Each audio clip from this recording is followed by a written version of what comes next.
এক বছর আগে যুক্তরাষ্ট্রের প্রেসিডেন্ট ডোনাল্ড ট্রাম্প দাবি করেছিলেন উচ্চ শুল্ক আরোপের মাধ্যমে তিনি আমেরিকার প্রধান অর্থনৈতিক প্রতিদ্বন্দ্বী চীনকে চাপে ফেলবেন।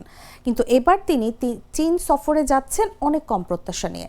রাজনৈতিক বিশ্লেষকদের মতে এখন তার লক্ষ্য সীমিত হয়ে দাঁড়িয়েছে সয়াবিন, গরুর মাংস এবং বোয়িং বিমান বিক্রি সহ কয়েকটি বাণিজ্য চুক্তি ও ইরান যুদ্ধের সমাধানের চীনের সহায়তা পাওয়া। 14-15 মে বেইজিংয়ে চীনের প্রেসিডেন্ট শি জিনপিং এর সঙ্গে ট্রাম্পের বৈঠক হওয়ার কথা। গেল অক্টোবরের বাণিজ্য যুদ্ধ স্থগিতের পর এটি হবে দুই নেতার প্রথম বৈঠক। চীনের রাজধানী বেইজিংয়ে এবারের বৈঠক বেশ জাঁকজমকপূর্ণ হওয়ার কথা রয়েছে।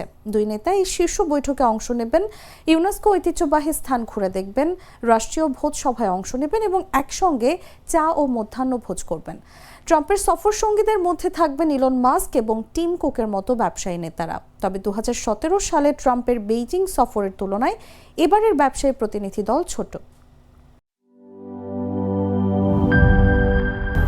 200-র বেশি সার্ভিস ও ফিচারে লেনদেনের সব বিকাশ অ্যাপে সম্ভব।